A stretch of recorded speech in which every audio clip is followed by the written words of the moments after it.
पता है, लोग कहते हैं कि बेटियां पापा की परी होती हैं, लेकिन ये सच में, ये सच है कि पापा अपनी बेटियों से कितना प्यार करते हैं।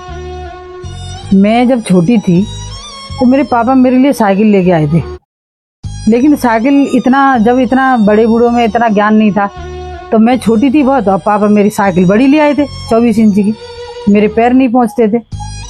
तो मेरे पापा ड्यूटी जाते थे, तो बहुत दूर ड्यूटी रहती थी पापा की, फौज में थे, तो जब छोड़ने जाती थी मैं, तो दूर बस स्टैंड बहुत दूर था, 8 किलोमीटर, तो वहाँ हम जाते थे छोड़ने में जाते थे।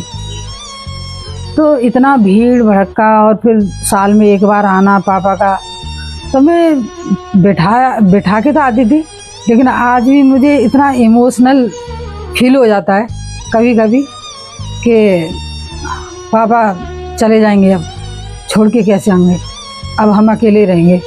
तो मुझे कभी कभी बड़ा सैड महसूस होता था।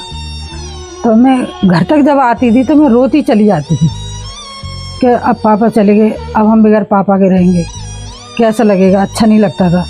सब लोगों के पापा त्योहार पे आते थे और मेरे पापा त्योहार पे नहीं आते थे, तो मुझे बहुत बुरा लगता था। पटाखे वगैरह ये चलाना त्योहार पे, तो बहुत बुरा लगता था। तो मेरे ताऊ थे, मेरे ताऊ का लड़का था, मेरा भाई बहुत चिढ़ाता था मुझे कि तेरे पापा नहीं आए, और क्या कहते हैं, पटाखे नहीं लाए, और बहुत सूना लगता था, तो मैं बहुत रोती थी।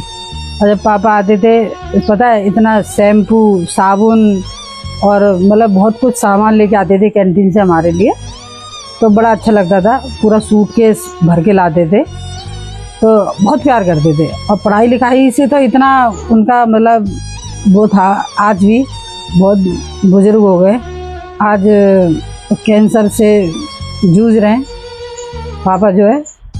तो बता नहीं सकती कि कितना परेशान रहते हैं। अब आज भी मुझे इतना प्यार करते हैं कि मैं बड़ी हूँ सबसे घर में, अपने में हम 4-5 भाई बहन हैं, 5-6, लेकिन सबसे बड़ी हूँ, लेकिन सबसे ज़्यादा मुझे प्यार करते हैं। और मैं तो बता ही नहीं सकती कि मैं पापा को कितना प्यार करती हूँ, क्योंकि बेटियाँ तो पापा के बहुत करीब रहती हैं दिल के। तो और जब हम स्कूल से आ जाते थे, स्कूल जाते थे तो खुद आ जाते थे, जब छुट्टी पे तो हमें छोड़ने जाते थे और लेने आते थे साइकिल से, तो बड़ा अच्छा लगता था कि पापा आ गए। तो और मेरे ये ताऊ का लड़का इतना दुष्ट था ये, तो कि जब ये साथ में जाता था पढ़ने, तो ये बारिश के मौसम में जैसे इसका मन नहीं होता था जाने के लिए, तो कीचड़ में धक्का मार देता था कभी कभी, और कह देता था कि घर पे आऊँगा, क्या कहता, कह दूँगा चाची से कि गिर गई, कैसे जाता है स्कूल। और आज वो अच्छी पोस्ट पे बढ़िया जॉब कर रहा है।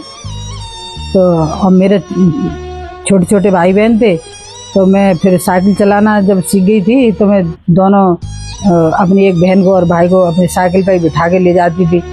और जब मैं साइकिल डंडा चलाना सीखी थी, और कैंची चलाना सीखी, फिर डंडा चलाना सीखी, और गद्दी तक मैं पहुंच नहीं पाती थी। तो इस तरीके से मैं मतलब स्कूल से बड़ी मुश्किल से जो है हमने वहाँ से इंटर करी, गांव से 10वीं करी, फिर पापा साथ ले गए हमें, तो 12वीं वहाँ साथ में करा उनके। तो मतलब बड़ा पहले स्ट्रगल था बहुत ज़्यादा, है कि अब तो बच्चों के लिए बड़ी बसें लगी हुई हैं, और बाइक है, गाड़ी है, हर सुविधा है बच्चों के लिए अब, है ना। लेकिन अब बच्चों से पढ़ा नहीं जाता, है ना। और जब इतनी सुविधा नहीं थी, तो माँ बाप इतना स्ट्रगल करते थे, बच्चे भी इतना बहुत कुछ वो करते थे। तो फौज की नौकरी बहुत बेकार है, बहुत अच्छी नहीं लगती, क्योंकि लोग मरे जा रहे हैं आजकल तो 4 साल की नौकरी करने के लिए, है ना, लेकिन इतना सही नहीं है। और जीवन में यहाँ तक अब बहुत संघर्ष किया है, पता है। मैं तो यही कहूँगी कि अपने मम्मी पापा हैं तो उनको जितना है बेटियों के लिए कि वो जितना ज़िंदगी है उनसे खूब प्यार करें, उनकी हर ख्वाहिश पूरी करें और उन्हें कोई दुख ना दें, तकलीफ़ ना दें। तो मेरा तो यही कहना है कि जितना अपने माँ बाप को प्यार दे पाओ उतना दो, क्योंकि ये माँ बाप हमेशा नहीं रहते आपके साथ।